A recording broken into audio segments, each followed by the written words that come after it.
Round 4 of the European Team Championship saw the top of the table clash between the Ukraine and Russia. Well, let's look at one of the games from that match, and this one was the first finish. Vasily Ivanchuk, representing Ukraine of course, with the white pieces against Peter Svidler. Well, it was a martial gambit, and Ivanchuk repeated a line that Karyakin had played against Svidler in the final of the World Cup. But he looked like he was winging it a bit, and Svidler certainly had real control and understanding of this position. And we join the game after 26 moves. You can see that Svidler's pieces are beautifully placed, harmoniously placed, whereas look at the mess that Ivanchuk's pieces are in on the queen side. Ivanchuk's still a pawn up here, but not a lot he can do with that extra pawn, and at this moment Svidler went for the kill.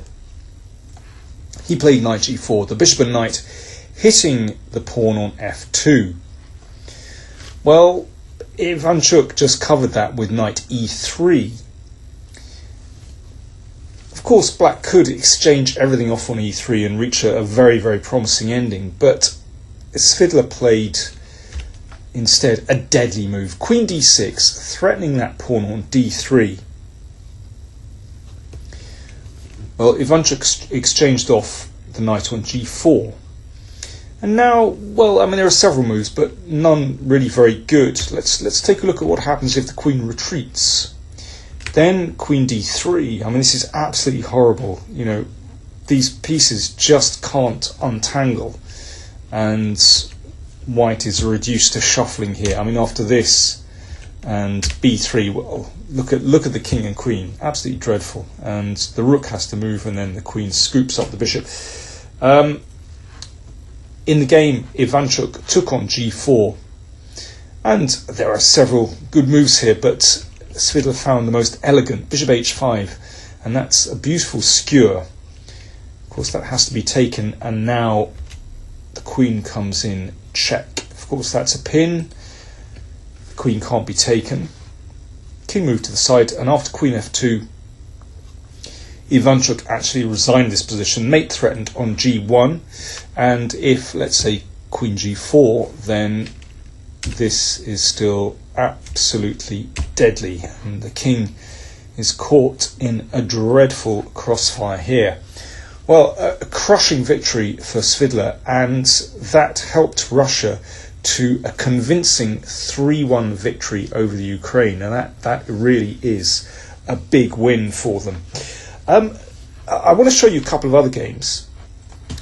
The one that caught my eye in particular was the game between Michael Adams and Levon Aronian. Of course, Aronian has defeated Carlsen in the last round, so it seems to be on pretty good form. Let's see what happened. Of course, looking at this pawn structure, it's a Berlin defense, was played by Aronian, and they've reached this familiar endgame with 4 pawns here against 3, and white supposedly has a more workable kingside pawn majority with this e-pawn here, but as we know, it's not so simple. Anyway, Adams played knight f4. I know how many of you just love to examine the Berlin. Well, I do anyway, and so you're going to have to put up with it. Okay, the knight swings round from c3, and this is a very familiar manoeuvre. In fact, this exact position has been seen in several games. Well, that could be a bit unpleasant if the knight manages to take the bishop on e6. So the bishop moved to d5.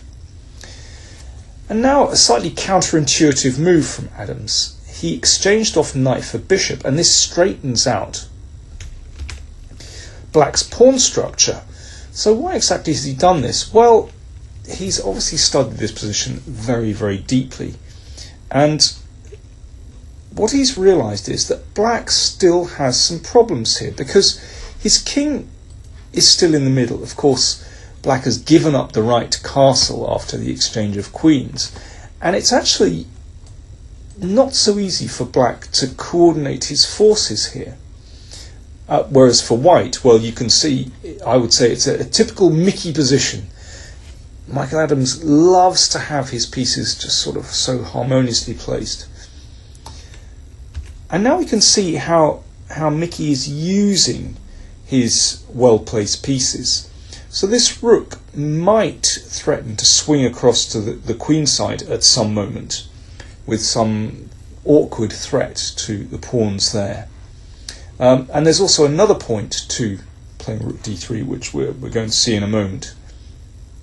Rook h5 played, so this, well, forces white to do something about this bishop. Well, in the previous game, Aronian actually retreated the bishop to f4, but didn't get too much. Adams exchanged off.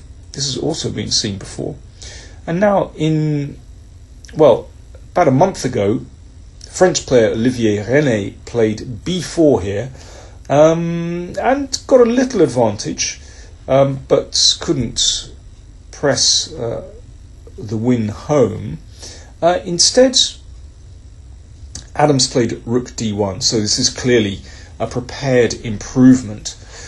The idea is that he wants to break open the d-file and then go in with the rooks.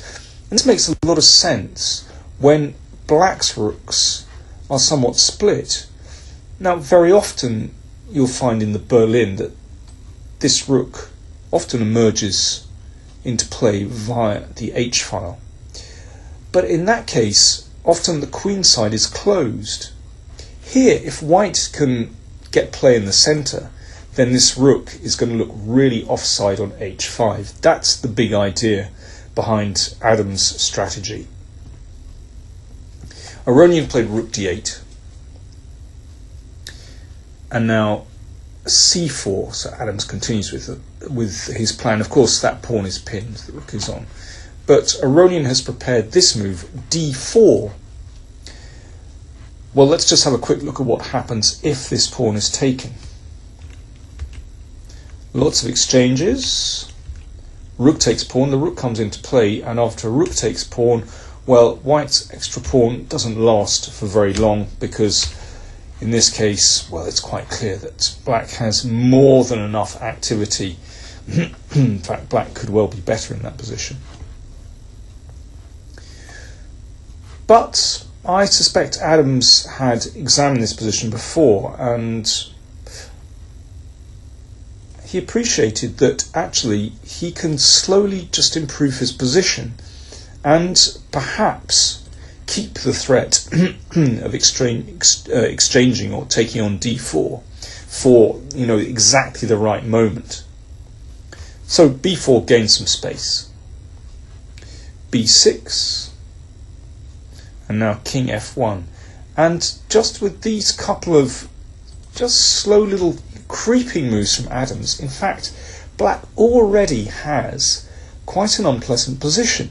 So let me give you an example. If, let's say, black plays king e6, then white can trade. And in this case, this is very different. Well, if rook e5, then rook takes h4, and the rook can't come down to e2. That's why he played king f1. And if king e5, then rook d7, and white is going to win one of these pawns. So Aronian has to be really careful here. So that's why he simply decided to protect his pawn on d4. But the problem with this is that now the queen side opens, and Adams turns his attention to the weaknesses here on a7, also c5, and this rook is way out of play. So Aronian defended a7, and now a beautiful manoeuvre from Adams, knight e1, this knight switching round to this excellent square on d3, hitting the c5 pawn, and a beautiful blockade here.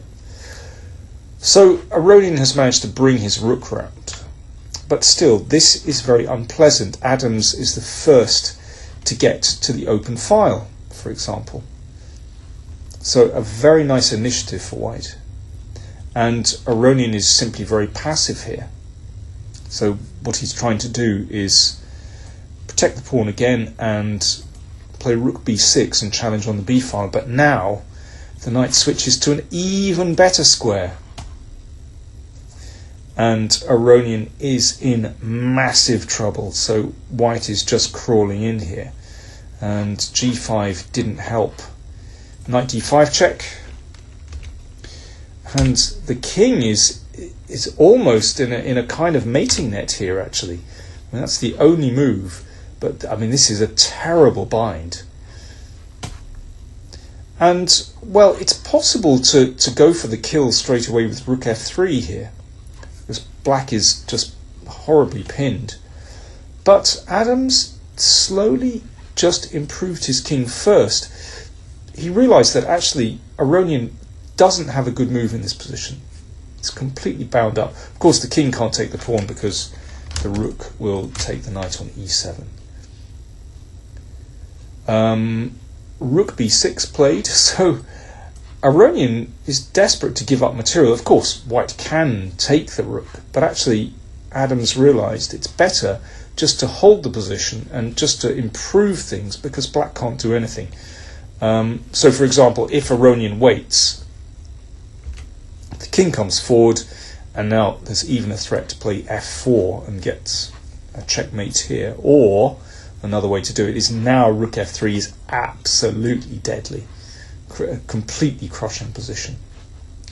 Rook b2 by Aronian, but now rook a6 check is deadly. Aronian blocks with the rook, and this time Adams did take it, and he's now a clear exchange up, and he swiped off the c-pawn, and, well, game continued for a few more moves, but black is obviously utterly lost here. So a really tremendous victory for Adams in the England against Armenia match. And, well, in fact, that match ended 2-2. England very close to a victory there, but didn't quite clinch it. Let me just show you one more game. After that end game, I think we need a bit of thud and blunder. Let me show you the end of the game between Naiditsch and Essen. So Azerbaijan against Turkey match. Naiditsch was representing Germany, now plays for Azerbaijan. Naiditsch has built up a really, really nice position. Pressure on e7. It's perhaps possible for black to defend this, but after e5 it really went wrong. Let's see what happened. So Naiditsch exchanged and then simply took on e6. If you play a move like e5, exposing your king, you have to be absolutely certain to get it right, but this is not good. After b takes c3, that's presumably what he was relying on. Well, if white takes this, then bishop c3 isn't so clear, but in this position queen d5 is a deadly move. Knight b4 attacks the queen, but Naiditsch didn't even bother defending it or moving it. Knight d8 check. This is great stuff. Check. Queen was taken. Rook takes rook check. If the rook is taken, then it's going to be mate in short order. If king f8, bishop e7 is mate, and if king h8, then rook e8 will lead to mate very soon. In the game, black played bishop f8. Then bishop takes knight check, and white's pieces are drawn to black's king like a magnet. That was taken, but rook g8 is checkmate. Always nice to finish my report with a checkmate. So, after 4 rounds, Russia are in the lead, sole position with 8 points, 100%. France and Serbia drew. That meant there's a stack of teams on 6 points, 2 points behind. The top pairing in the next round is Russia against Azerbaijan, and that should be very interesting because, of course, Azerbaijan have Rejkjavik, Mamedyarov, and, as we've just seen, Naiditsch as well. So that could be quite a test for Russia. So watch out for that one. I should also mention that Magnus Carlsen played again in the Norway-Denmark match, but I'm afraid he only managed to draw. So he's having a rough time at the moment. Thanks for watching.